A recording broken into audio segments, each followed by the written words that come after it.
Great. Hello, everyone.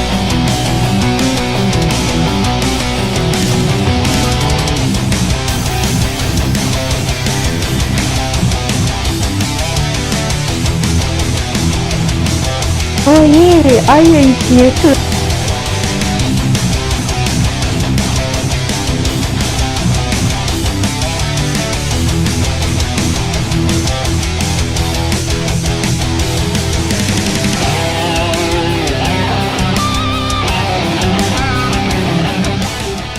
In the councils of government, we must guard against the acquisition of unwarranted influence, whether sought or unsought, by the military-industrial complex.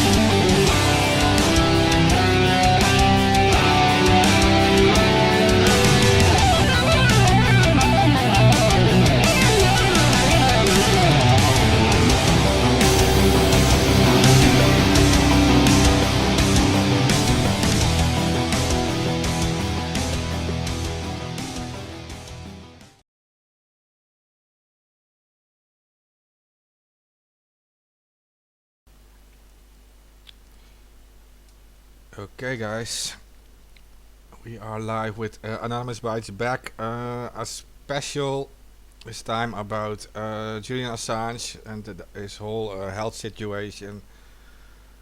Most of you have been following what has been going on surrounding the incarceration of this independent journalist and the suggestions by for example, Niels Meltzer, the UN rapporteur on torture, who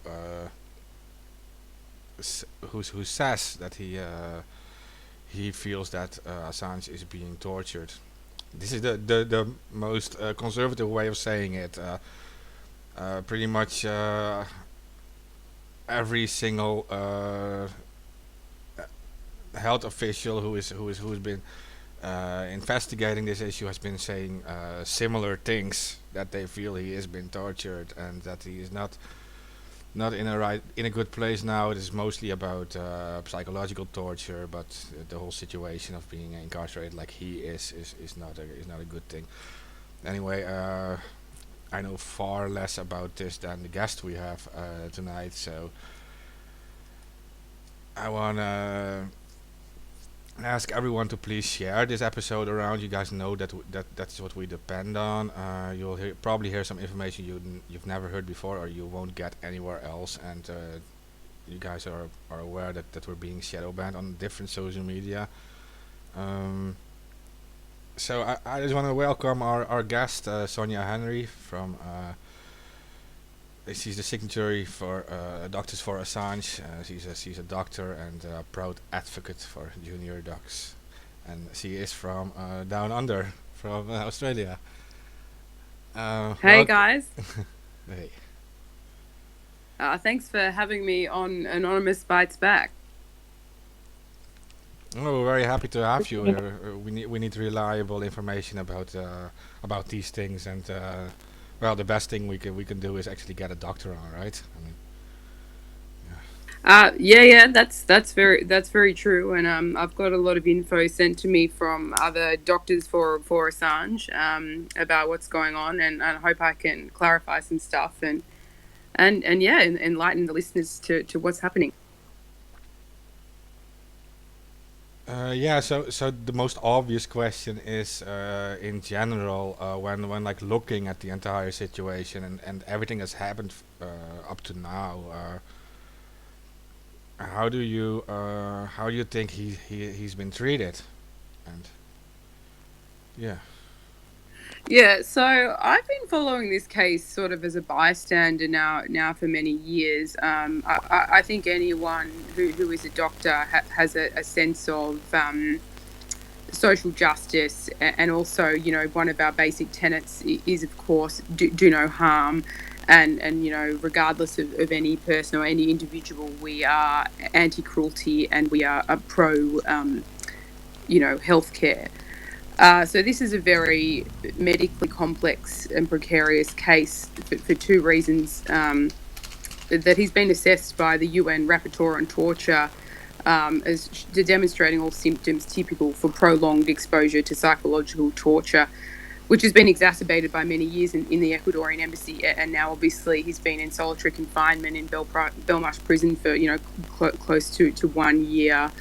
And two psychiatrists independently have assessed him as showing, clear signs in, accordance with something called the Istanbul Protocol, which is a standardized medical assessment tool.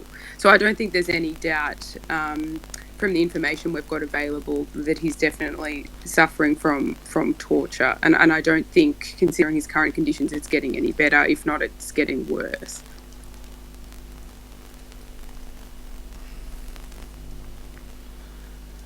Yeah, because what do we define as torture? Like, you have the whole part of the psychological torture, right? The fact that he has been like called so many different things, from spy to rapist to whatever, and he's been unable to defend himself. Of course, there are people defending him, but he's been unable to defend himself, which is for a publicist like Assange is, I would say, is a form of torture.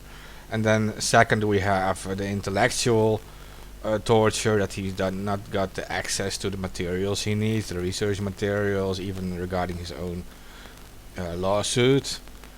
Second, he's like as an intellectual being locked inside a small room. Some would say like he has been locked in isolation for a while too. I think that is over now. I'm not sure, because there was even a petition by fellow prisoners to get him out of isolation and make him part. Yes.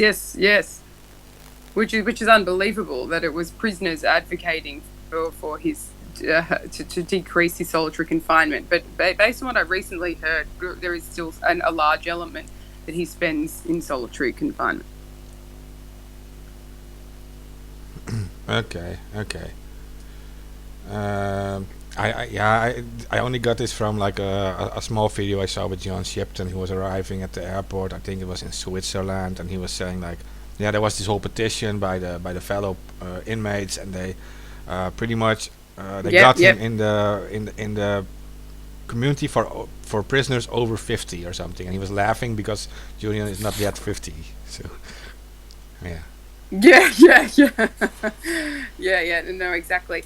Well, and I think people sort of get confused because we associate torture, obviously, with physical torture, or we read things about Guantanamo and waterboarding, and it brings up images of things happening in World War II or Cambodia. So everyone sort of thinks physical torture when thinking of the term torture. But psychological torture is not what we'd call torture light. So it's sort of quite convenient in the short term, I think, for the authorities to ignore findings that Assange has been psychologically tortured. But ultimately, authorities do that at their own risk, because psychological torture can actually prove fatal. It's not a synonym for just hardship or distress, or you're not really hacking it, as we'd say in Australia. It actually involves extreme mental, emotional and physical harm. And this over time causes enormous damage and disintegration of a number of critical psychological functions.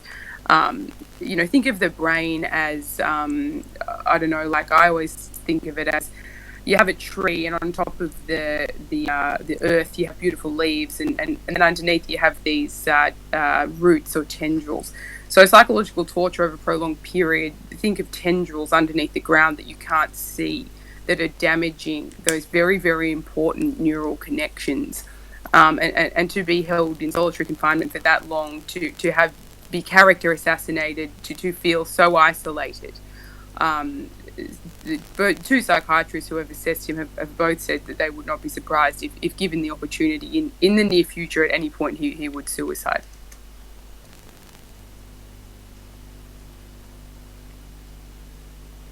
Okay, that makes sense. Yeah, of course, like psychology is very difficult, so there will be a lot of debate about that. But are there any is there any medical evidence that we will see? I saw you in the chat saying something about what it does to the brain on like a cellular level. I know very little about this, so Yeah. Well, I mean, look, and like I said, I'm not a psychiatrist. I'm a family physician in Australia, but all doctors and all the doctors for Assange who have read all the information that's available in the public domain have all agreed that from our, even, depending on different specialties from our medical training, that what's happening is medically very unsound. Because prolonged solitary confinement doesn't just cause loneliness, boredom, or, feeling tired. It actually reduces neuronal activity in the brain. And this leads to severe and long-lasting brain damage, which includes something called cortical atrophy, which is essentially shrinking of the brain, and also decrease in the size of the hippocampus, which is the brain region related to learning, memory, spatial awareness, and regulation of our emotions, which is from a study by Pillman and Kim. There's also a 20%, a 26, I think, or 30% or so increased risk in premature death. So you can imagine what solitary confinement would do, causing that very, very severe cognitive impairment, and affecting memory, attention, concentration, which for someone who has relied on their brain for so many years, obviously Julian Assange is highly intelligent. I don't think anyone's debating that, to be devoid of stimulus for that long, and for those kind of things to be happening in his brain, I think is very, very serious. Okay, so I wonder like how this the torture triggered that kind of reaction. Like, how does the torture that was done to him connect to those kind of reactions in his brain? Like, what kind of things would trigger that? So psychological torture actually does cause physical harm, and this has been well documented. So far from being just psychological in nature, it can cause physical harm in addition as well of its emotional and cognitive impacts. So you think about stress and being under persistent and chronic stress, that can cause you to be susceptible to a range of potentially catastrophic illnesses and diseases, including but not limited to things like cancer and heart disease. But just forgetting about that, when you're under chronic and severe stress, there's a hormone in your brain called cortisol, which is chronically elevated. And when that happens, the immune cells and the brain cells can actually physically self-destruct, which is a process in medicine that we call apoptosis, which is, something you'll learn in basic biochemistry. And this process has been associated with both reduced brain volume and advanced progression of disease. So if you keep someone in solitary confinement without sunlight, without meaningful interaction, and also knowing that, the entire world essentially is turning against you, the cortisol, or that stress hormone in your brain I was just talking about, is very, very elevated. And that can cause, like I said, that well-documented process called apoptosis or cellular death. And the doctors who assessed Assange have both said that he's demonstrating signs of that, absences in speaking, not aware of where he is. I think he's now, we know he's now been sedated. He needs a teaching hospital that specialises in torture victims, not the hospital wing of Belmarsh Prison, to be properly assessed.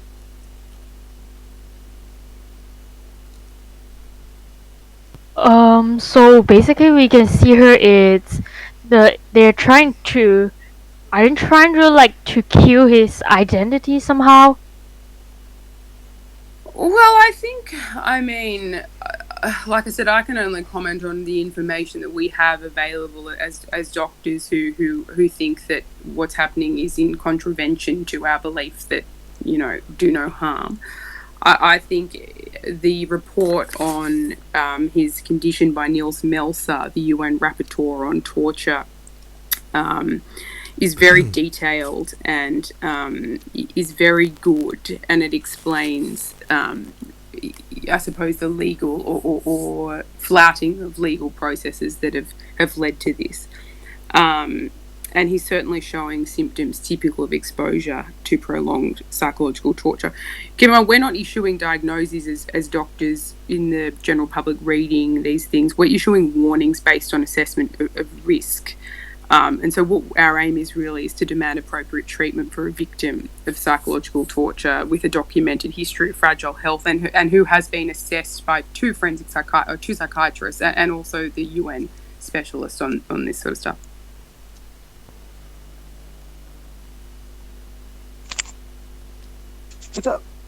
If I could just ask, I'm Australian also, and yeah, also following this very closely. Thank you so much for speaking. I no worries. wondered if there is, yeah, cheers. Is there any grounds, like, I know it's a legal process, but is there any grounds for or circumstances where doctors can actually step in and, sort of help him in any way, or is that a legal thing that's just unshakable? Well, we've sort of, as a group, we discussed this sort of thing quite recently. I can't comment on the doctors who are treating him in Belmarsh prison, but I think we are all in agreement based on Nils Meltzer's report and the independent psychiatrist's report that he should be treated in a centre that is a tertiary centre that specialises in this kind of thing. Legally speaking, I couldn't say, certainly I would hope that would happen, and that's what we're asking to happen. But has it happened yet? Well, no.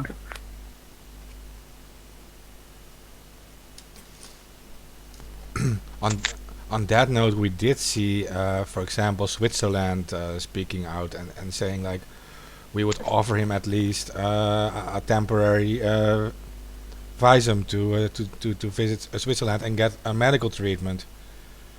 Yes, exactly, and that is very, very positive, and I really hope that will happen.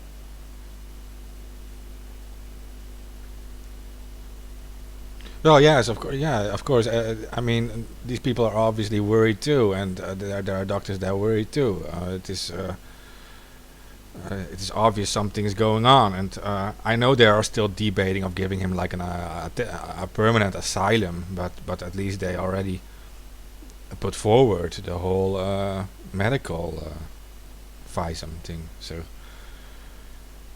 Yeah, and I think that asylum in a place like Switzerland and Geneva, where they have specialist centres that focus on victims of torture, psychological or physical and or both, is the most appropriate place for someone to be. And regardless of whether that person is Julian Assange or any other human being, I mean, as a doctor, human beings have the right to appropriate medical care, regardless of whether they are incarcerated or free citizens. And that is the basic premise of the medical profession.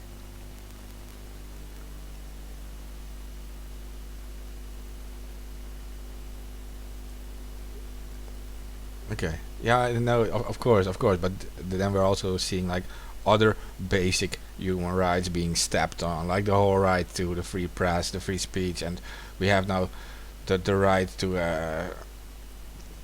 actually get the medical care you need. Like, it seems like these people are completely disregarding all the different rights we have as people. I mean, he's clearly made like an example to perhaps scare other journalists, but this is of course an opinion I have. So.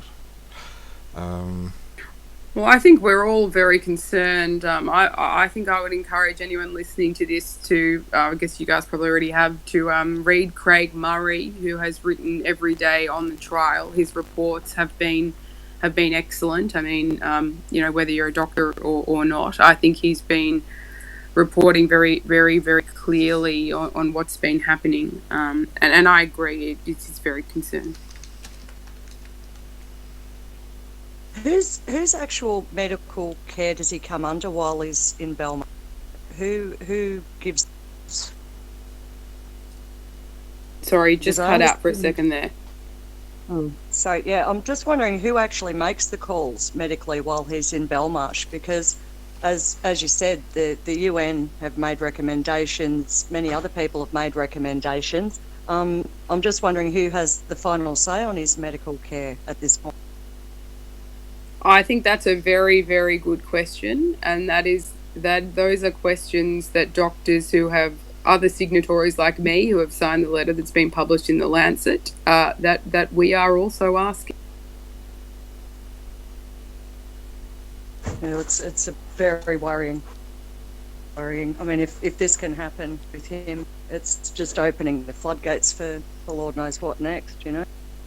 I think it's setting a very dangerous precedent. I mean, I'm not a lawyer, but speaking in terms of free speech and that kind of thing, but it's also setting a very dangerous precedent to medically for people who are incarcerated.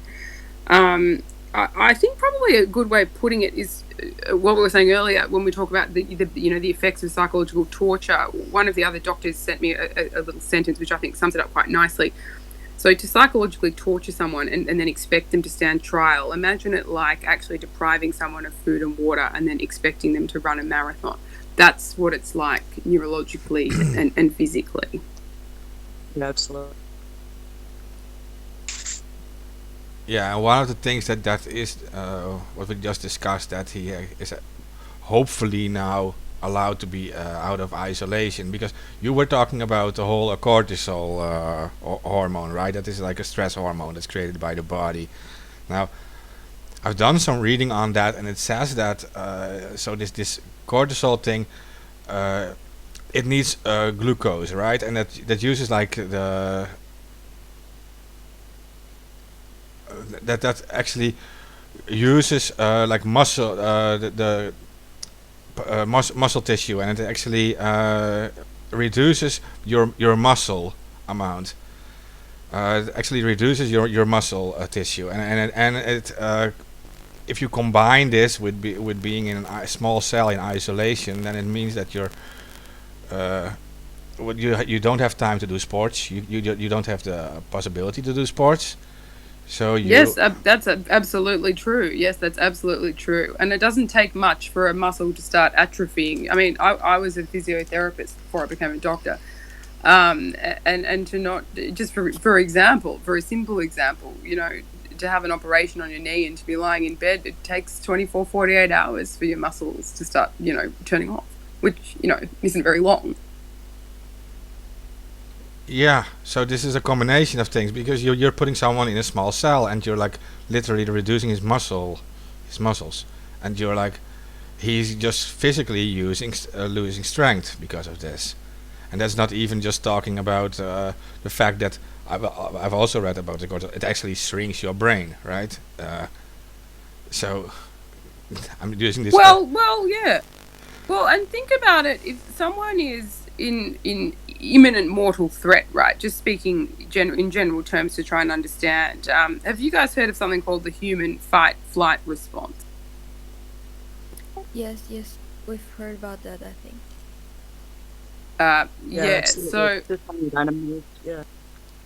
Yeah. So when you're in extreme, when someone's facing imminent threat, which is, created by a constant situation of stress. So imagine being in the jungle or something, and you know that there's a lion behind the tree that you're sleeping in, but you can't escape. So you're awake day and night, or trying to fall asleep, but knowing that potentially there is something there that can attack you. So when you're knowing for whatever reason that you can't defend yourself, say you're in a cage, or I don't know, your hands are tied, just think about it like that. So in other words, because Julian Assange has been forced day and night to do little bit wait, sort of knowing that this fate awaits him and feeling quite helpless. It's sort of akin to keeping someone bound and gagged while their assailant sort of stands behind them sharpening their knives, or the person, with their hands bound while they know the lion is behind the tree. I mean, can you imagine, just imagine how you would feel in that scenario?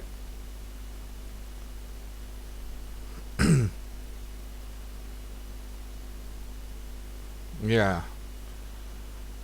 I think it seems to be by design that they're keeping him from proper medical treatment, and also from his legal team, as I can understand. Apparently he's been behind glass, and that's got to be, as you said, extra extra stress on top of what he's going through in the prison, I would think. Oh, yeah, absolutely. And I think when you're still feeling that you are incapable of defending yourself, and that persistent trauma and helplessness and immobilization, not only can it cause lasting psychological harm, of which there have been studies on this can also induce this intractable hypervigilance to threat. So you feel constantly vulnerable, incessantly hyperaroused, fear, and that dysregulates your cognitive, emotional, and social functioning. And this isn't my area of expertise. And there's plenty of other doctors who are also signatories on the letter who aren't specialists in torture or psychiatrists. But we do have the common ground of one, basic medical training and biomedical training. And also we have the ability to synthesize information that's available in the public domain about this case, about the medical aspects of this case, and we can say as doctors, it's not something that we think we can ignore due to the very high risk of him dying. Like for him dying, do you mean the risk of him like physically getting harmed to a point that he would die, or like that he would be likely to commit suicide? I think the main thing that is meant by that, and certainly the two psychiatrists who assessed him, said there is a very, very real risk that he may commit suicide, and it's very hard to know when that would be, and no doctor, no matter how experienced or how intuitive they are, would be able to say exactly when that would be or when it could occur. Okay, so what about like the physical level? Like those effects that you're mentioning, like how much could they do? Well, they can have very long-lasting effects. If you read certain studies on the effects of chronic stress on the body, like I said, they can lead to things like cancer, cardiovascular disease, and that kind of thing. Like I said, this isn't my area of expertise, but certainly there's plenty of evidence available, and in our letter in the Lancet, they talk about that. But I think what the main concern is the psychological impact of being isolated like this, to the extent a person loses control and that their agency is attacked. The will to live itself can be fatally undermined, and extreme helplessness, hopelessness, destabilization, and despair.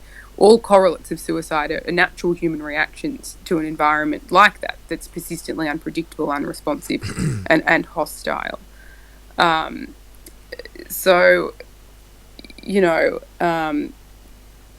psychological torture is the psychological equivalent of relentless physical starvation and assault. So, like I was saying earlier, just because it's psychological, not necessarily physical, it doesn't mean that there's not a link between the two. And for that reason, the doctors are calling for Mr. Assange to be transferred immediately to an appropriate hospital environment for proper assessment. So is there anything that we can do as the public? Like, is there anyone that we could lobby, or anybody that we could write to, or anything that I could tell the other Australian listeners to do to support his medical care at the moment? Well, it's quite difficult because we're all in the same position. I suppose the good thing about being a doctor is that you can independently comment as a person whose main interest is in the medical, psychological, physical well-being of someone when there's evidence to that it's not being properly maintained, i.e. Nils Melzer, the independent psychiatric reports, long-term studies on torture and their impacts. But for us, it's the same in the sense that I would encourage everyone, and I went to an event the other night where our former foreign minister was speaking and Julian Assange's Australian lawyer was speaking, who's encouraged us to all write to our local MPs in Australia, call them, share this stuff on social media, and behind the political whatever's going on and all the rest of it, that there's a person, there is a person who exposed, essentially war crimes, and has been behind a glass box for 4 days, unable to even really communicate properly with his legal team. And I think that the best thing to do is to start going to rallies, contacting your MPs, and trying to mobilise support. Yeah, and we should note that the request to actually have him get medical help was already done in early May in 2019 when Niels Meltzer actually visited the embassy. So it's not just because he's now incarcerated that he needs the medical help. The request has been done before because Niels Meltzer visited him with two medical doctors, and he already said his situation is not okay. He needs actually some medical help. And Correct, yes. so, and you guys, you wrote a huge letter, right? Representing back then 60 medical doctors, and you never got a decent reply from the UK government, right? From nothing. I joined sometime after that letter, although I had read it and supported it. There wasn't much of a response from what I'm aware. And there hasn't really been much of a response, but to be fair, The Lancet, which is a very large medical journal, has republished the letter. There's now over 150 signatories, I believe, representing doctors from all different specialties, from all different countries. But yes, what we are asking for as independent doctors who have sort of mobilised together based on information available in the public domain, that he is taken to a proper teaching hospital. We listened to the report from the psychiatrist Niels Meltzer, and he is assessed and given the care that he requires. Yeah, and in the letter it says Assange had appeared at the hearing pale underweight, aged and limping, and he had visibly struggled to recall basic information, focus his thoughts and articulate his words. At the end of the hearing he told District Judge Vanessa Bareitzer that he had not understood what had happened in court. So, and that Yes. should tell you everything. Yes, exactly. And like I said, none of this, despite the sort of lack of, I suppose, reporting in the mainstream media, none of this is out of this is all available in the public domain. People have asked us that, as doctors who live in other countries who haven't personally examined Julian, isn't this what we would call armchair medicine? How can we diagnose a public figure that we've not personally examined? But I just want to make it very clear that our warnings and recommendations as a group are based on, as I said, publicly available information that anyone can find, and including from doctors and health professionals who have examined Julian Assange. And Niels Meltzer's report is very, very convincing. And it is very unusual, I must say, for a UN rapporteur on torture to write such a detailed report, to then have doctors as a group internationally who don't even know each other mobilise to say we think this needs to be addressed, and then to not have it addressed, I think is most unusual.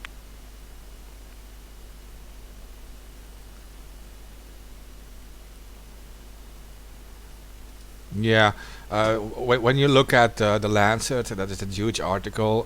It has an appendix too with a lot of documents attached to it, and it contains even testimonies from doctors going back to 2015. This is an evaluation I'm reading from June 2015, where there are already concerns being. There are already concerns with this situation. So. Yeah, absolutely. And I think, the two psychiatrists who assessed him, as I said, they've used a standardized medical assessment tool, the Istanbul Protocol, which is well recognized. And it's a medical case which involves, no doubt, prolonged psychological torture. There's a history of poor health, medical neglect. There's a very precarious interaction of psychological and medical factors. And this requires specialist assessment and treatment by a multidisciplinary team, including experts in psychological torture. Keep in mind, people may think, but he's been given medication to sedate him in Belmarsh prison, therefore he's getting medical attention. That is true, but that's not what we're saying he needs. This kind of very specialised care needs competent assessment, diagnosis, management, and a prison hospital ward, such as in a place like Belmarsh Prison, is grossly inadequate for that task. And I'm not saying anything controversial here. I'm saying things that are widely available in the public domain, and anyone who goes online and looks up the Lancet article can read that for themselves. I mean, in the end, if the torture doesn't stop at any time, he's not gonna recover from it. Even though there's like any like sort of any like specialized equipment in medical equipment within the prison. That's Yeah, I mean, I think anyone who is continuously exposed to this kind of environment, it becomes harder and harder the longer that it goes on. Um, you know, the potentially fatal medical consequences of prolonged psychological torture are inherently unpredictable. And despite, attempts, no medical assessment protocols are capable of determining precisely when and how the damaging impacts of this chronically elevated stress physiology, what we were talking about earlier, will manifest. And that is actually what Niels Melzer said. And to quote him, I've got this written down here: today we are at a point where he could collapse at any moment. Maybe he can hold out for another year, maybe even two, but he might also be finished tomorrow. And medicine is a snapshot, right? I mean, I say that in my everyday work, nothing to do with torture. You see someone in one moment and things can change the next moment. So no doctor, no matter how senior, can offer legitimate assurances regarding his survival or medical stability while he continues to be held in a place where he cannot be assessed properly. Does that make sense? Yeah, absolutely. I'm wondering, is it, in your opinion, is it beneficial and necessary for him to be sedated? Do you think that that's beneficial or detrimental to his performance in court and his ability to function in court? I mean, that's a fair question, but I couldn't really answer that, as I'm not there. I haven't seen. I don't know the specific doctors or why or which medical. I mean, there's a million, well, not a million, but there's multiple different ways to sedate someone. I have things I would like to say, but I'm trying to keep it very measured and balanced. I suppose I could say, rather than sedate someone for a trial, perhaps he needed acute sedation. I'm not saying that he may not have, but rather than that, maybe instead of standing behind a glass box after this prolonged psychological torture, perhaps we should listen to Niels Melzer. Perhaps we should listen to the independent psychiatrists. And instead of talking about whether or not sedation was correct at that time, perhaps it shouldn't have happened at all, and he should be in a medical facility where he can be properly assessed and diagnosed and treated. Because all this, to some extent, is speculation based on public documents.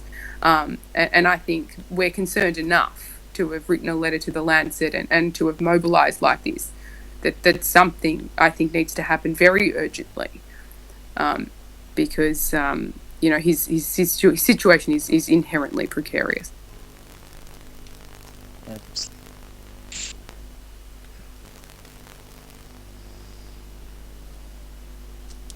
Yeah, and so because most of this torture relies on psychologically isolating him and putting full pressure against him and calling him the weirdest things.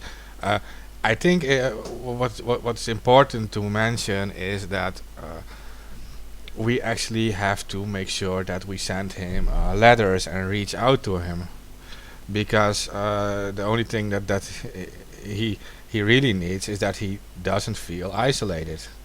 That's my opinion about it, and I know some people are sending him letters, but I would argue that all of you, if you're listening, you should start sending him letters. More of these. Yes. I think, I would say that to isolate a human being in whatever context is never ever a good thing. We are by nature social creatures, and to write letters and to do that, I think is a very good idea. Yeah, because Can of I course. just really, Sorry. Go ahead, go ahead. I just wanted to mention that we have Melbourne WikiLeaks and other WikiLeaks groups around the country and Australia have help for any listeners who do want to write to Julian, because you do need to use the correct postage stamps and also use the correct details on the envelope, which we've shared on many pages. But if anybody wants to know about writing letters to Julian in Australia, you can contact Melbourne WikiLeaks group. Okay. Oh, that's fantastic.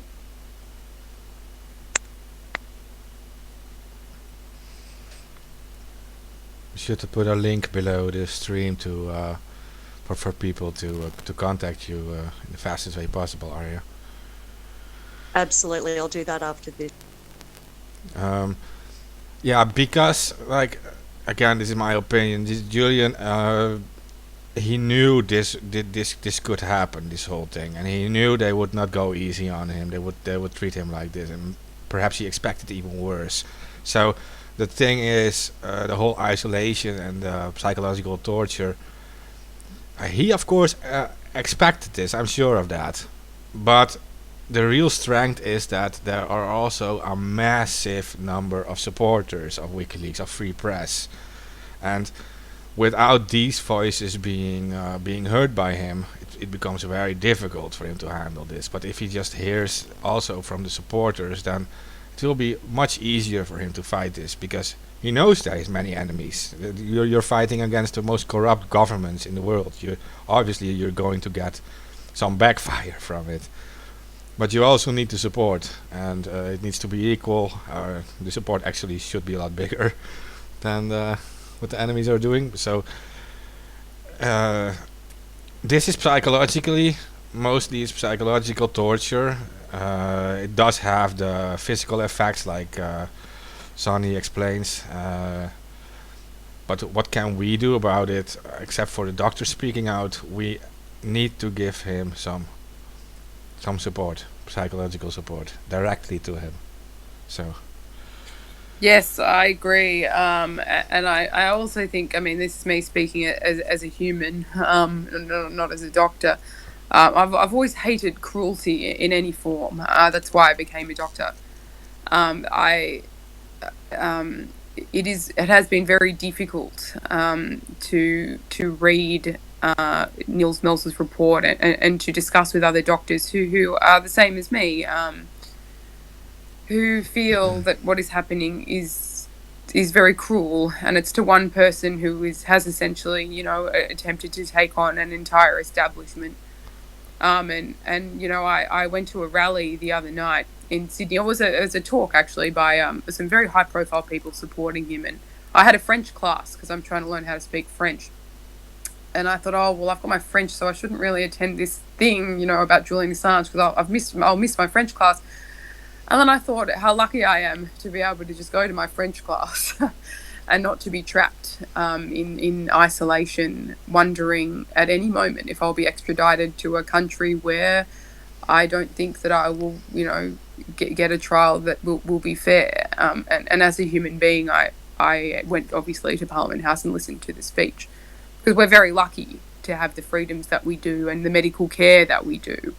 And I think that, it's very important, this case, not only from a medical reason, but for free speech and to show that we are a civilized society who doesn't to do this to individuals.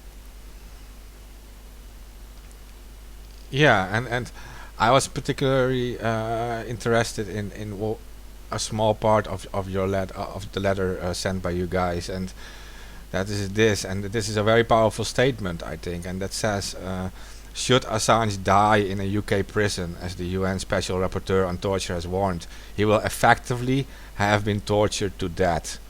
Much of that torture will have taken place in a prison medical ward on doctor's watch. The medical profession cannot afford to stand silently by on the wrong side of torture and the wrong side of history while such a travesty unfolds. Yes, I agree. That was actually my favourite part of the letter as well. And I have said to friends of mine who are now also signatories, who are also doctors, I would like my name as a doctor on public record that I did not support this. to not only a fellow human being, but also a fellow Australian citizen. And I became a doctor because I care about the treatment of people, and I care about the basic principles of not doing harm.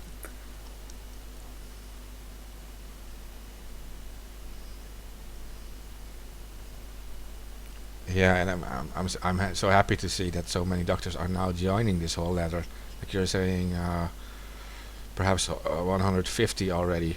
In February, I'm reading a February 17 thing from the Lancet, and it already had 117 representing 18 countries, which is a huge number of doctors. I mean, in a, whatever you're going Yeah, to it say is. about this, I mean, this is like a huge part of the medical community is like actually talking about this, and other doctors should at least think about this, and like, yeah, these are your colleagues. They did the same. They had similar educations as you guys had, and they studied into this, and they're saying this is not okay.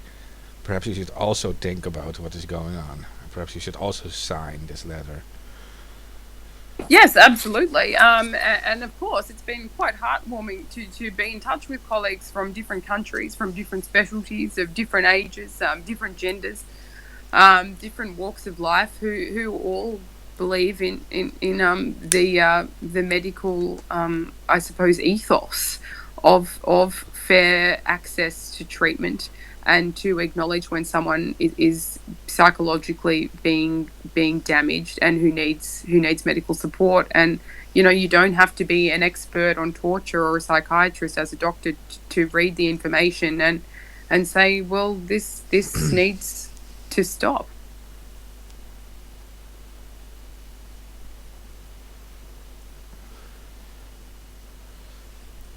Okay, and are there any other actions planned by doctors, or is there a way for us to reach to create more awareness to this to this ladder?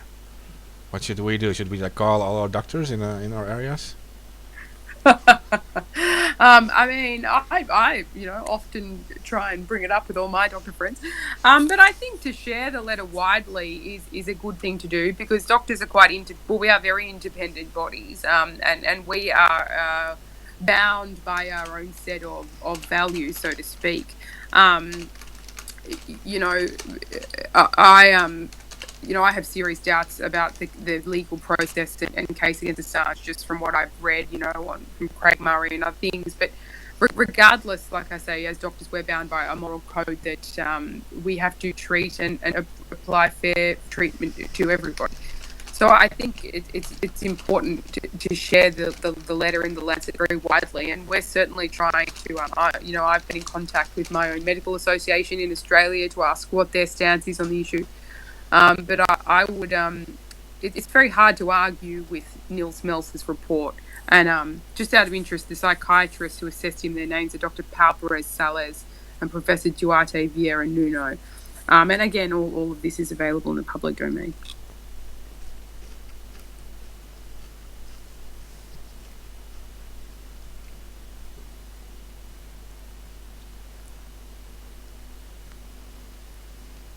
Okay, and for listeners, I'm wondering, should they follow your Twitter account, Doctors for Assange? Are there any other things they really need to follow to get like the reliable information about this? The Twitter account Doctors for Assange is really good.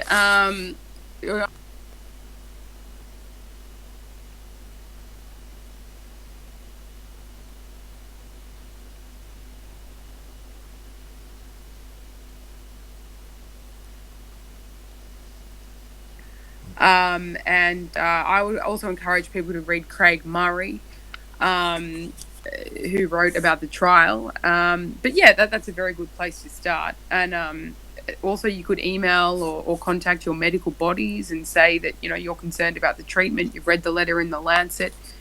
Yeah, really, you guys can do the same things that we do. It's just that we probably would write to different journals, I guess.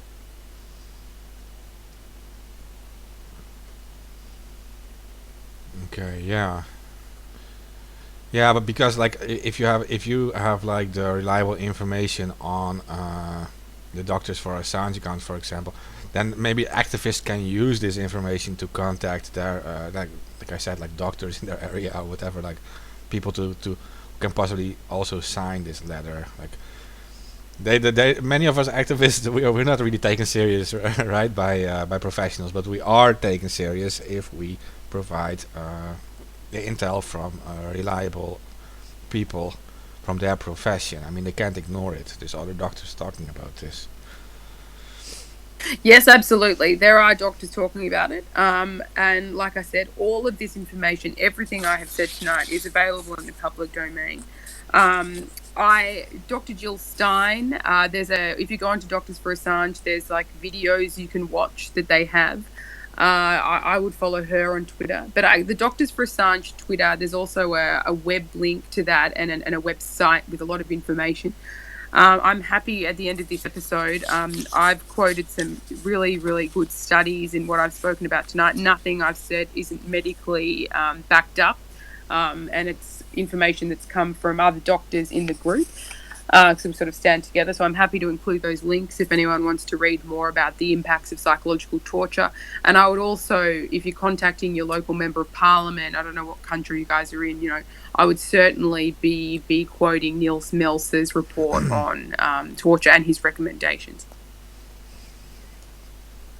Yeah, in my own country, support is growing, but it's going very, very slow in the Netherlands. So I know that the Socialist Party asked questions from the government. They pretty much got like a standard reply about how the Dutch government can't get involved in the internal situation, but the UK did sign the European Agreement on Human Rights, so everything should be fine. So that's one political party, and now we have the Pirate Party, who are on the European level with the Green Party.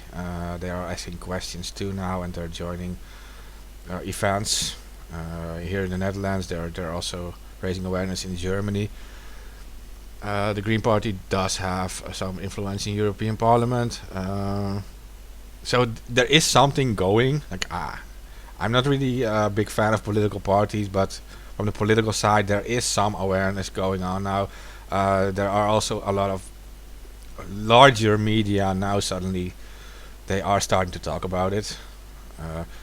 Well, that's good to hear. That's good to hear. Australia has been, yeah. I think, a lot of it is part of the fact that he was exposed to such a very long smear campaign, which in court has been shown to be all untrue.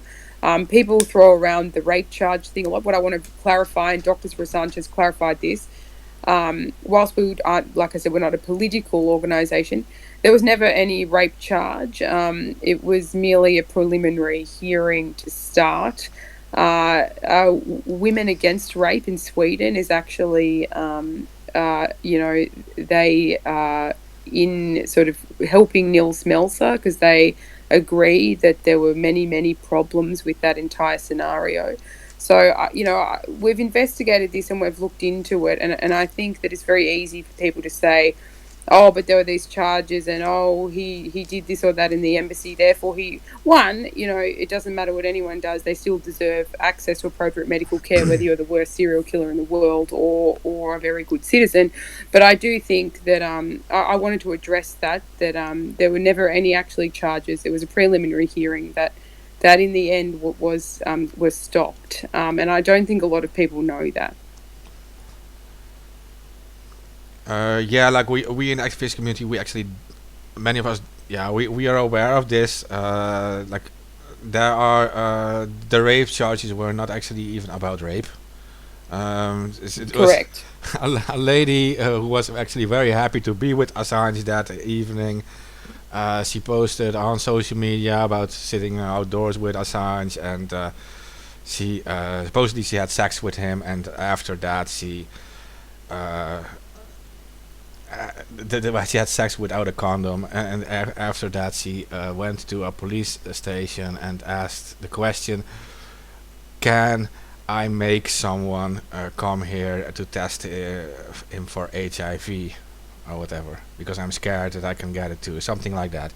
And the local police actually abused this and made the whole story that she wanted to press charges for rape. Well, actually, she was only asking, "Can I make someone do an HIV test?" Because I didn't use a condom, and at the same moment, the police already forwarded the whole thing to gossip media, and it already leaked in public. So Well, yes, I mean, there were no ever charges. Allegations were not supported by the evidence, and not Niels even by the Melzer in victim, his report. not even by the supposed victim. Exactly.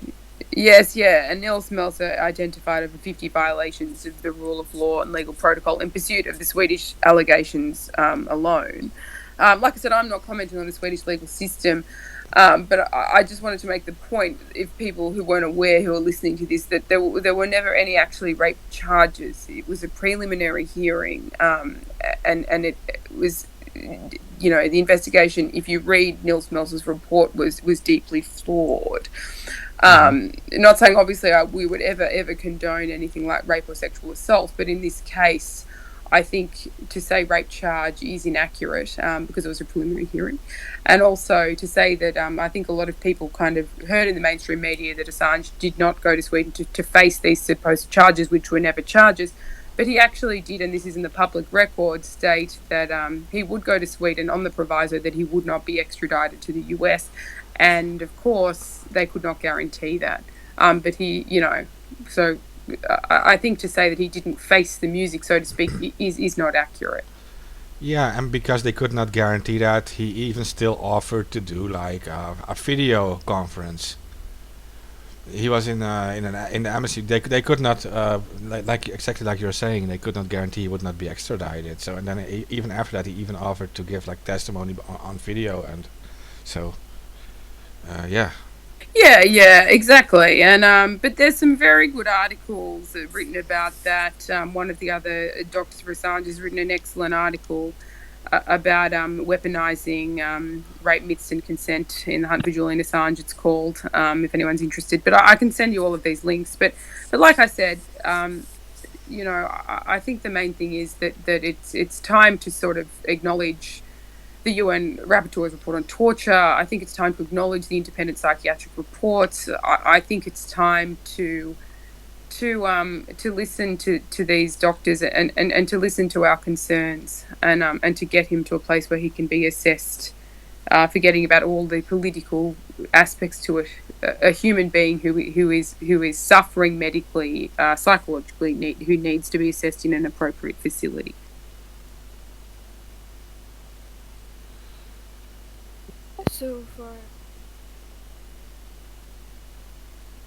So for your group, like Doctors for Assange, what is the next step? What are you guys going to do after?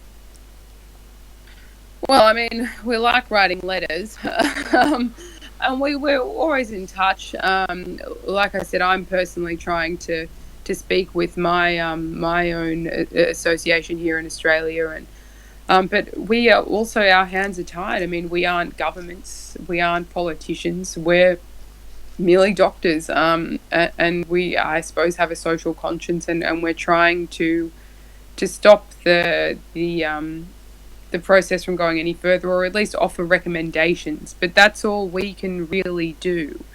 But I think to get that out into the public domain and to get people to realise that is very important, because without public support, there's not really much that we can do.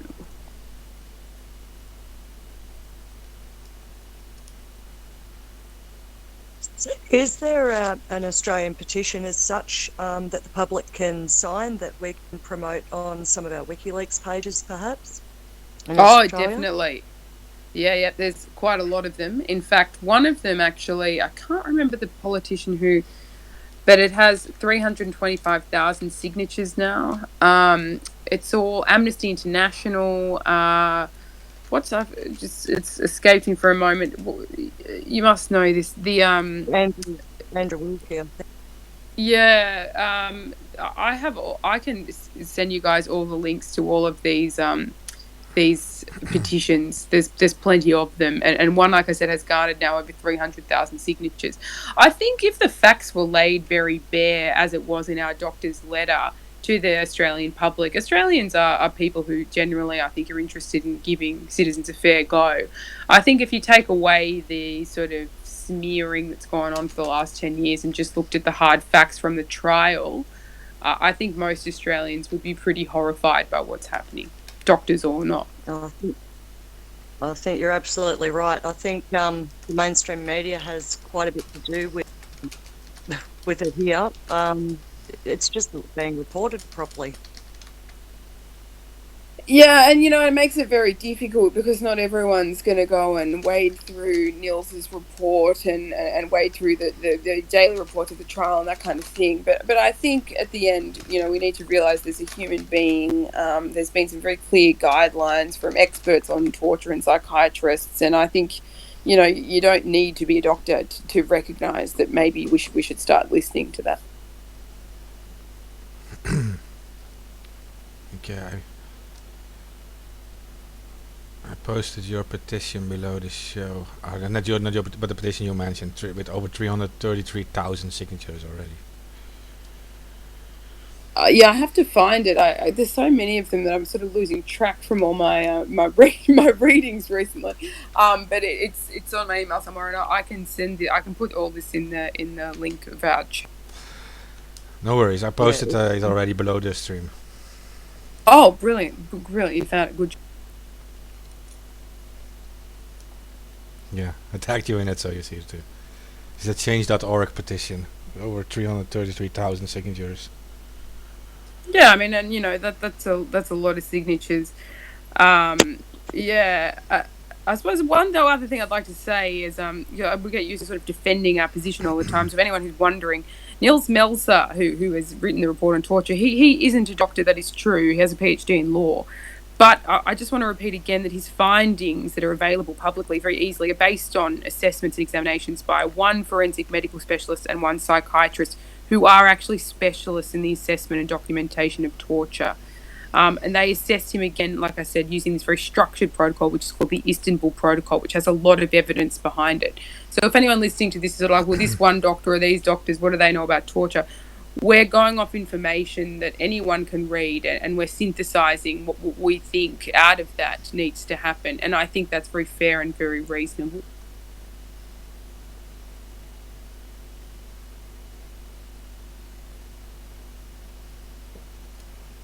So may I just ask, you're asking for, doctors for Assange are asking for better medical care for him. So among those, can you just list some examples? Well, what we're essentially asking for is appropriate treatment for a victim of psychological torture, which means appropriate assessment in an appropriate facility.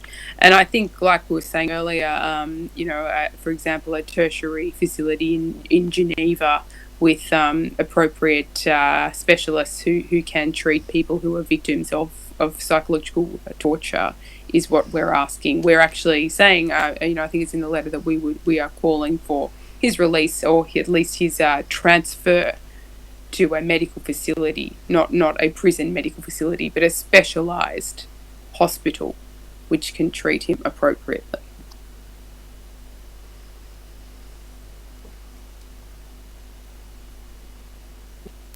Okay, so for now, what are the treatments that could be possible for him? I mean, I'm not a prison doctor, and I've never been to Belmarsh prison myself, so I couldn't say what is available to him. But I mean, getting out of solitary confinement would be a good start. But there'd be many. The investigations that would need to take place would be multiple, and he would need multidisciplinary assessment without question. It's very hard to comment on that specifically, but it wouldn't just be like, oh, well, we go in there and give this antibiotic or that antibiotic. This is someone who's been without, proper sunlight for many years, who has had a dental abscess that wasn't treated, who has been suffering from prolonged psychological torture and lack of interaction. That's not just going to take, your family doc go in and have a look and say, here's your antibiotic, see it later. Like I said, it would take multidisciplinary management. This isn't just like a case of someone who's been a bit sad, who's had the flu for a month. It's far more complicated than that. Yes, that's very true, especially like uh those torture, they are not so obviously seen. So first, um an assessment on like all those effects on him has to be done. Like they have to know what's happening inside him, uh like that part as well. And then I think there are lots that has to be done to treat him well, and that takes time. But like, can you tell us what could be the possible options? Well, I mean, like I said, I think my stance would be that of the doctors for Assange, which is that he needs transfer to an appropriate facility. But if your question would be what would take place there, I mean, I could surmise is the best I could do. But it's like in any hospital, you're assessed by lots of different people.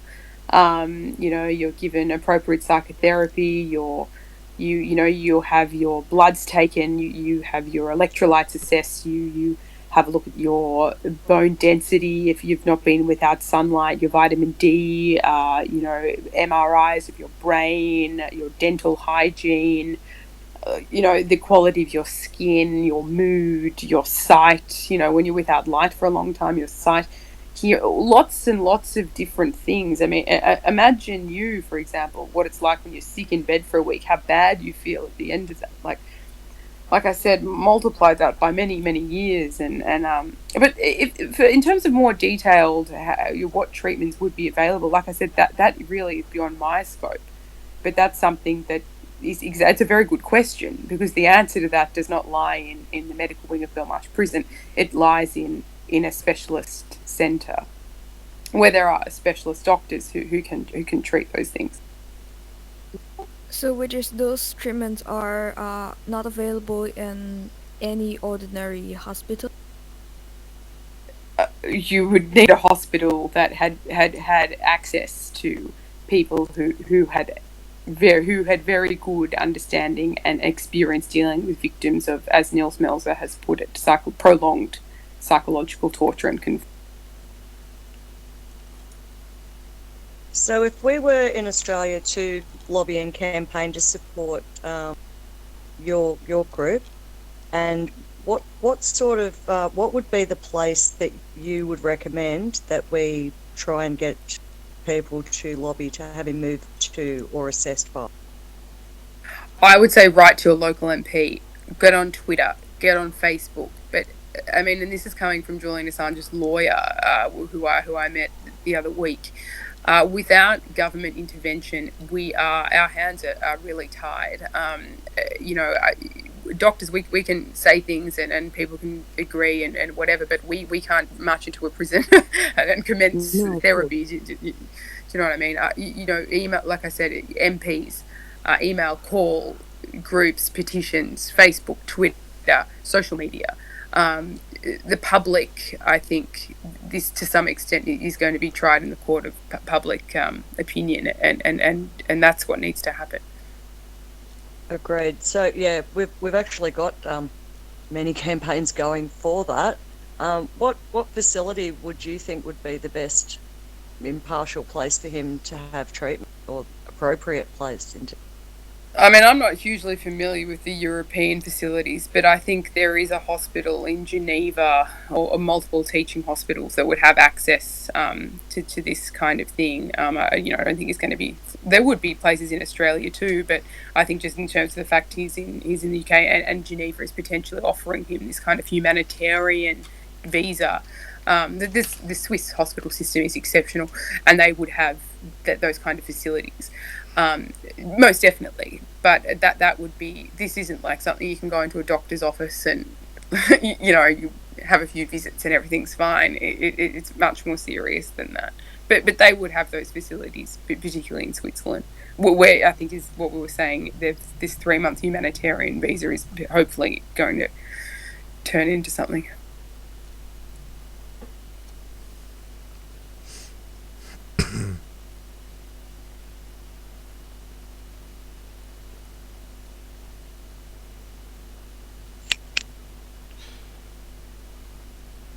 Yeah. On that note, the Council of Europe does actually ask for Assange immediate release.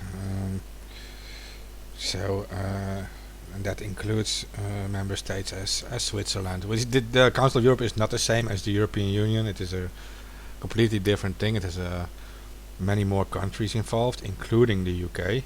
They're also a member of it. So in the Parliamentary Assembly of the Council of Europe, which is called PACE, they do step in and they call for his immediate release, joining Niels Meltzer. And this call was made on the 28th of January 2020. So that's not so that long ago, a little over a month. Yep, and I completely agree with that, as would all of the signatories on our letter in the Lancet. Yeah.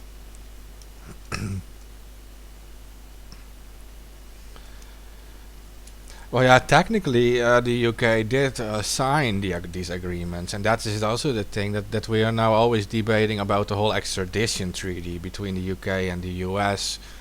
But we're forgetting that the UK signed different agreements as well. Even though the extradition treaty between these two countries already contains an exception for political prisoners, it doesn't say that political prisoners can't be extradited at all, but it says there is an exception. Like, normally in extradition treaties, everyone is going to be extradited unless. And this unless goes with the whole political thing. Then a different body can rule over it. A different body has to decide, is he eligible for extradition, and then other agreements of the UK come into play, and that is this whole European Human Rights Council agreement and the European PACE thing. So that there are this is going to take pressure from the people against the UK, not so much just legal pressure. It has to do with, like, it is actually up to these judges what they will do with this, because they already have all legal possibilities to deny an extradition. And then we have we actually need the pressure on them to actually do so, and especially the medical part is a huge part of this. Yes, I would hope so. I mean, I can't comment on what the lawyers are going to use as their argument, but I would, I would certainly think this is very, very relevant. Because even without a great understanding of the law, to try someone who is medically unfit, I don't think is very, very fair. No, not at all. No. It's just practically it shouldn't even be possible, because we know that he would be trialed under espionage charges in the US, where he is pretty much limited in the amount of even the rights that he has. He doesn't have the rights, the constitutional rights no other citizens have. Uh, well, Well, exactly, yeah. yeah, the Supreme Court does say that it doesn't just apply to U.S. citizens; it should also apply to non-citizens. Uh, the thing is, under espionage charges, the story becomes completely different. They can pretty much do whatever they want with him. And Yeah. I mean, and then that's very frightening. And look, of course, and Niels Melzer did note that rather than alleviating the conditions of Julian Assange's detention in Belmarsh prison, when the doctors sort of called and he did his report saying, we think there's a problem. These conditions being prolonged solitary confinement, constant surveillance, denial of the right to prepare his defence. Unfortunately, these conditions have persisted and intensified, and you only had to be aware of the trial to be tried behind a glass box for 4 days, sedated. Medically, it's to be expected that when conditions causing a patient's ill health persist, You know, like that analogy of when you're still stuck behind the tree, tied up with the lion behind you, that you're not going to get less scared. In fact, your patient or your patient's health will continue to deteriorate. And that's fundamentally incompatible with the basic standards of medical care to attempt to treat a psychological torture victim, because you remain in the conditions assessed as comprising of torture. And so that's only going to make things worse. And forgetting, you know, politics or whatever political things are going on that as a doctor I don't really understand or comment on. For that reason alone, he needs to be transferred to an appropriate hospital. Yeah, and if you keep the whole psychological torture thing in mind and the isolation protocol they're using, uh, at least now he's relatively close to the European continent, where everyone literally is in support of his of stopping his extradition. Literally, the European Council is in support of it. So at Oh least no, the Europeans are really, and I love them. I love the Europeans. yeah, yeah, but like the problem is they are in support of it, but they're saying like, yeah, we have to trust the UK law system that they will eventually do the right thing, and that's yeah, And I hope, well, yes, look, I have to say, from my reading of Craig Murray, which again I encourage everyone listening to this to read, I thought he gave an excellent thing as a trial. You know that it's. I have to say, our optimism is not at an all-time high.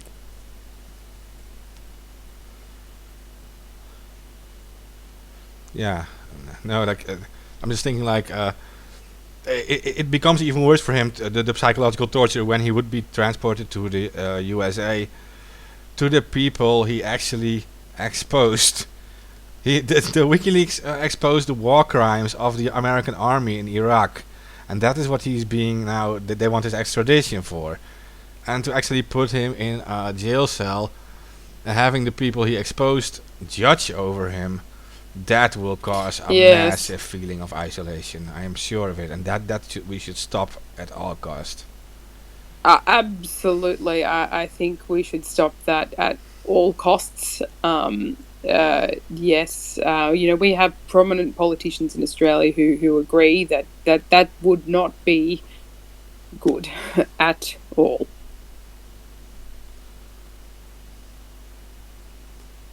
No, because it would simply it would actually just be part of the whole torture thing. It would actually make it's like a form of torture to put you like isolated with these people. At least, Well, yeah, yes. Yeah, exactly. I mean, I suppose that would be the release of the lion from behind the tree, so to speak, in terms of the psychological aspect of that. I wouldn't. Yeah, the doctors for Assange obviously oppose extradition, and we would like Mr. Assange to be taken to a hospital and cared for appropriately. yeah, yeah, and even that letter and now the medical visum in Switzerland, at least that should give him some hope, because it's not so far away from the UK. If we're talking purely psychological, this is a few hundred miles away from the prison where Yes. he's in. So Yes, well, I mean, and when you put it like that, that does, even I feel a bit hopeful thinking about that. A few hundred miles does not seem so far, but yet is so far, you know, when we think about the human ways that we can entrap people with our physical walls and our psychological.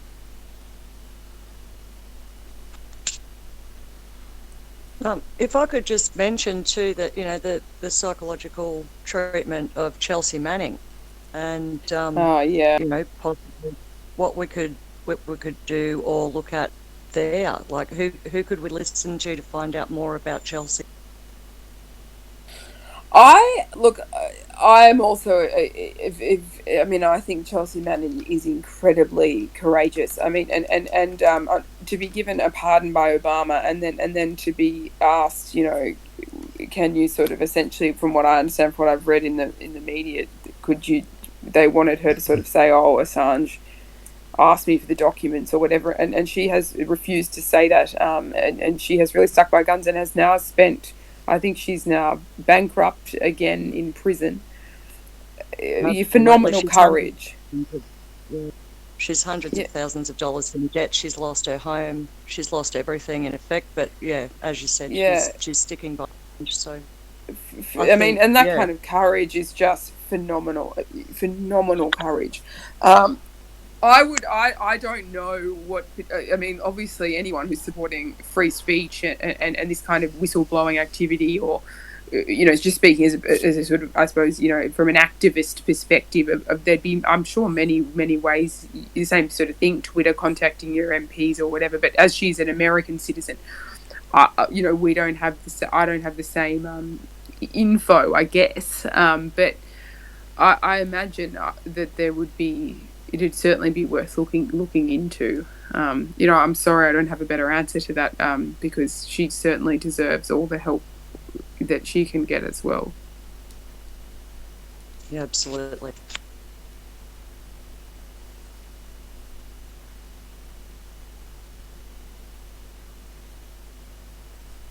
Yeah, like her case is very difficult because we don't even know what's going to happen to her. She just refused to like be like a witness in Assange's case. And uh, but looking at her updates, I do follow her. And it's like she's very positive always, and like she's Oh, she's amazing! Yeah, just amazing. yeah, she's got a lot of support too. I mean, like everyone feels bad for her, and we have Jeremy Hammond too. By the way, I'm not sure if you guys are familiar with him, but he was also asked to like testify against Assange, and he refused to. And this is a guy from the anonymous community who's been in jail for well, soon 10 years, and uh, he was supposed to go. Yeah, absolutely. He'd do it too. Yeah, yeah. Might forget about it. Like, to be fair, in the last few years he wasn't really a big fan of Assange, and it has to do with political reasons. But he still stays strong to what he believes in, and defends the right of free press. Defended Assange in this case too.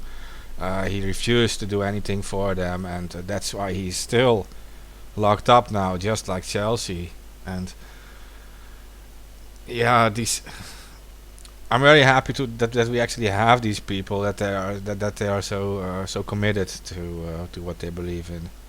It could have been Yes, different. it takes enormous courage, absolutely enormous courage, and without, I think, people who are brave, and without a society where we have free and open speech and true democracy, it's very hard to progress as humans, I believe. I mean, and I suppose that is the human me speaking rather than the doctor me, but how do we progress if we don't have an open and free society with free thinking, the freedom to know and the freedom to be? It is impossible.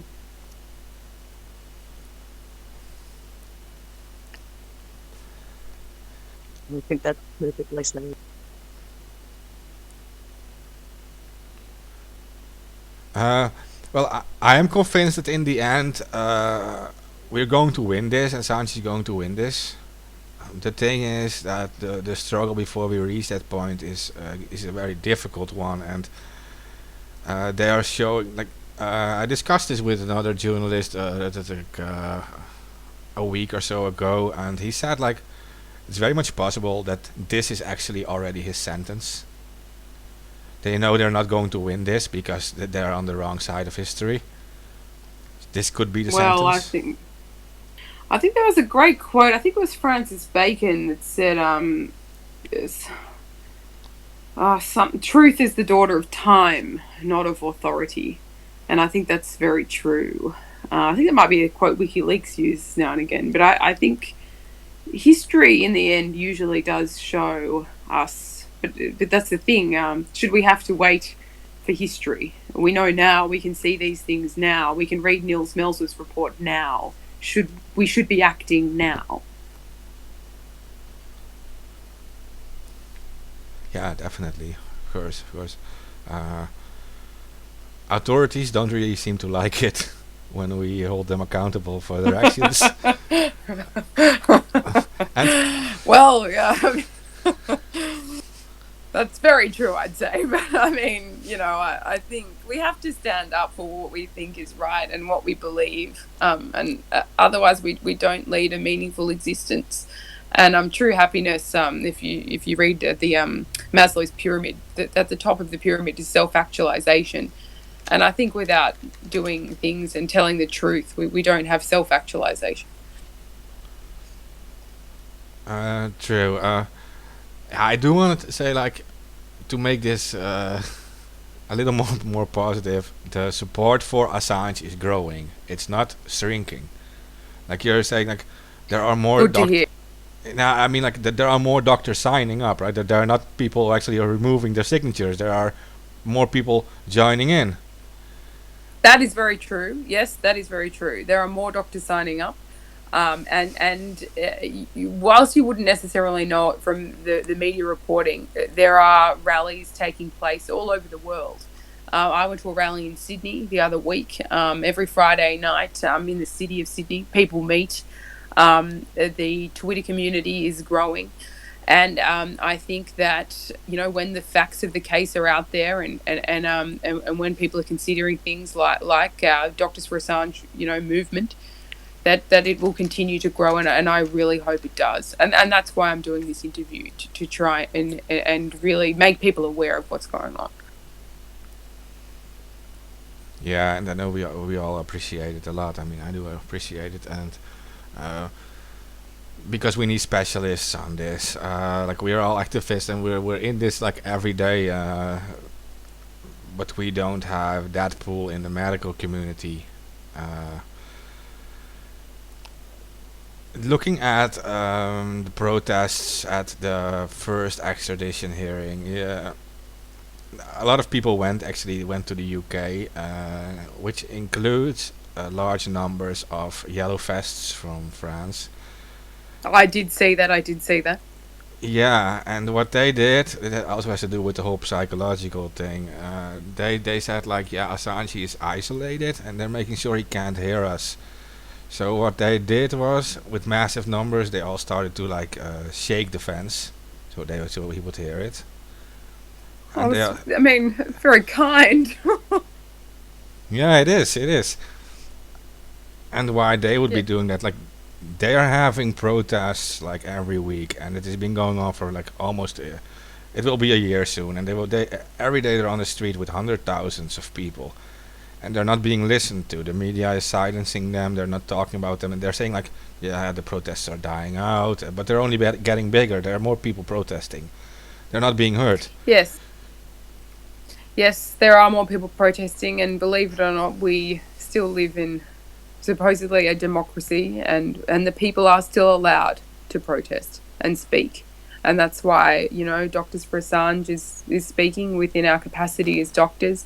And I would encourage everyone, as I keep saying, everything I've said tonight, everything is available in the public domain. You can read our letter in the Lancet. You can read Neil Smelser's report. You can read, there's plenty of information. You can read studies about the effects of psychological torture. There's not one thing that I have said that isn't evidence-based or available right now. This isn't being hidden. It's there. You can read it. Just because it's not on the front page of the paper doesn't mean it isn't there. We all have Google, and you can use that.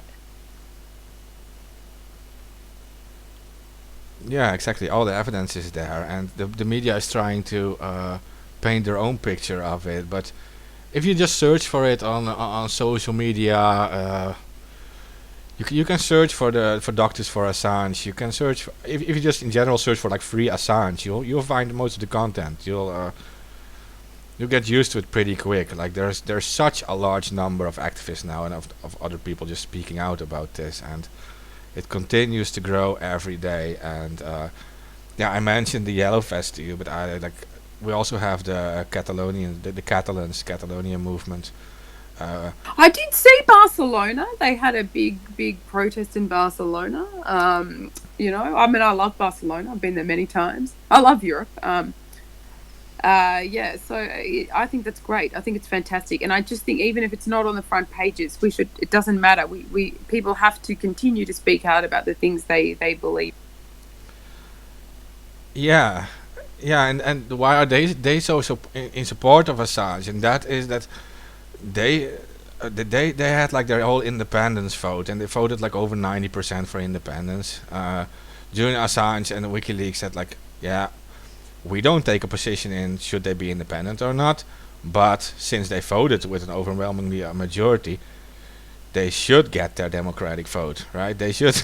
They voted democratically, so it should be respected. And WikiLeaks was one of the few media that actually spoke out about this, and so the Catalans are very thankful for this, and they are. And I want to give one example of this, and that is a very good friend of mine, Jorge. Many people who listen know about him. He walked over 450 miles. He walked from Strasbourg to Brussels, to European buildings, and he was on a hunger strike his entire walk. It was a hunger strike for I think over 30 days. He didn't Wow. eat. Yeah, he didn't eat, and he was like wearing this sign with him for Free Assange. Uh, he was on a hunger strike. He walked 450 miles every day. He posted like updates, pictures of him, and uh, that's an example of like one person who like he's concerned with this so much that he refuses to eat, and he just starts like walking and getting trying to get attention for this. Well, I mean, I'm a bit concerned about his kidneys, but still, I understand that level of passion, and I think that when faced with the evidence so clearly, this is an unusual case in the sense that the evidence is there, and you can read about what's happening, and it is wrong medically, and it's not something that retrospectively is coming out. It's happening now. It's in the public domain. We know about it, and that has made me feel very, very strongly about this, as a doctor and also as a person. So about these hunger strikes, you wouldn't recommend it, right? Well, probably not from a medical perspective. Letter writing is a great way to go about that. Yeah, I don't know if I'd go with the hunger strike and the 30-day walk, just in terms of if you don't want to dehydrate yourself. But I do appreciate the sentiment, absolutely, and the Yeah. He was drinking enough, but like at the end, he could like the first time he started to eat again, he could only like eat like a very small pack of yogurt. It was like very, very bad. I can, I can imagine. But I mean, that's actually quite a positive note to wrap things up on. Yeah. He survived the walk, and these very brave people, and brave individuals. It's very hard to be an individual, I think, in many ways in today's world. And it's very important to defend what you think is right. Otherwise, what's the point? Yeah. No, you're right about that. Well, at least I'm very happy to see that so many doctors are now supporting the science thing, and so all the listeners and we ourselves too, we will try to get more to sign your letter, and we'll do our best for that. And I don't know. I don't know if you other guys, do you have any other questions for our guest? Not like a question, but I think there's something that's nice to. So, like you've just said that maybe this torture is actually his sentence instead of like an actual sentence, and I think there's a positive side to that, which is like if this is not the actual sentence, so there's a lot of things that we can actually try to alter, try to make it better because it's uh, not as concrete as a real sentence. So just like we could write letters to our local MPs, try to demand for better conditions for Julian Assange. Uh, Also, like for the trial, instead of having him in in that glass container in a tag, and Yes, exactly. yeah. But I So think I would recommend writing to your MP. I would. Our stance as doctors for Assange has been to call for his transfer to a hospital for assessment. I think it's a nice thought that perhaps this is his punishment and maybe they're just going to release him. But I couldn't say that for sure, and I wouldn't say that's what we're saying at the moment. I would say if you do write to your MP, please put in that you're calling for him to be transferred to an appropriate teaching hospital, and the glass container thing, of course. I mean, that's just ridiculous. yes, what I'm saying is that like because this is not yet like a real sentence, there are things that we can do. We can help, and we are all a part of it because of that. Like we are actually responsible if we're not doing anything. We are responsible for all of the things that they do. Yes, well, the standard we walk past is the standard we accept. And as someone said at one of the rallies I went to the other day, if you believe in freedom of speech, if you believe as a doctor in appropriate medical care, then in that sense, we are all Julian Assange. And I think that's very powerful. Yes.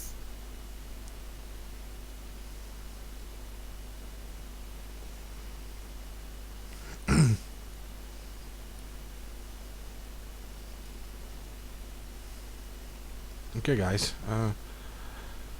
Arya, if you her line keeps dropping, but she wants to thank you. Oh, no problem. It's been great to chat, guys. Yeah, and it was very good to have this input from you. That will help us a lot. So I do want to say like to listeners, follow Doctors for Assange on Twitter, right? Twitter is the best thing, right? I mean, for Yes, because through Twitter you can see our links to other things, and people are very welcome to follow me. I'm Sonny23, SONNIE23, but I just tend to retweet things that the Doctors for Assange say, or just Assange related stuff at the moment, because that's my main cause. There are many causes, but you have to choose one to focus on for the minute, I think. But yeah, Doctors for Assange is a great thing to follow on Twitter, or hashtag Free Assange, or you guys, yeah. Okay, well, for now, I think we asked all the questions we needed to ask. I don't know. Is there something you still want to say to listeners? I think I would just say that you know,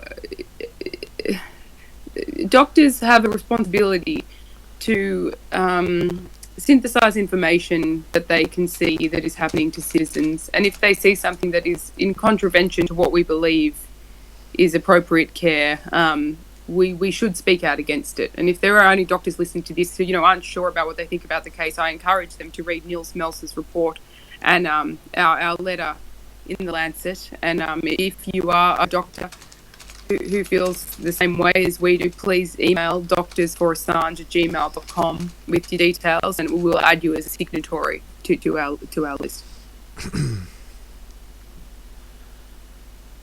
Okay. So yeah, well, I want to thank you for coming in with us, and I want to just ask you to come back on another episode in the near future if we got more details to discuss, or if anything happens that that everyone really needs to know. Yep, that'd be great. That'd be awesome. You guys have been fantastic. Okay.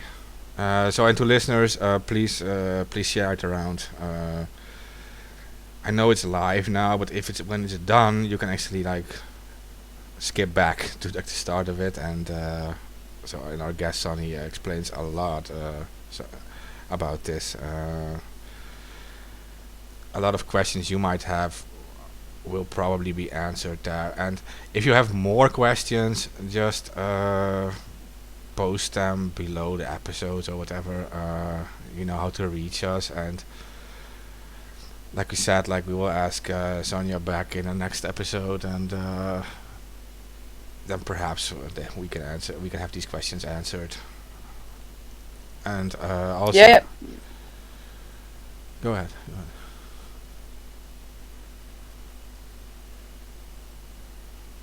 ahead. Okay, guys. Well, from here in Australia, I might say good night, and it was fantastic to chat. And yep, let's stay. Okay, that sounds good. So thanks everyone for listening. We will be back tomorrow night. It's about the whole virus thing. It would actually be handy to have you in there too. I don't know, but it's like Coronavirus. Australia's running out of toilet paper. oh my god. In my French lesson the other night, we learned how to say toilette papier. No, it was a papier toilette because yes, everyone was so. We're actually Sydney has run out of toilet. Oh my god. All the countries are acting crazy. They don't know how to handle this stuff. Like We're going mad. The end of democracy. The toilet paper. yeah. Sometimes you have to have a laugh. Okay. Okay. Well, we're going live about that tomorrow. Some updates. One thing is pretty shocking. So we'll be back and help to share, guys, because you know that's what we depend on, and all in the unknown community. Thanks for all the support always, and you'll hear us later. Thanks, guys. Thank you.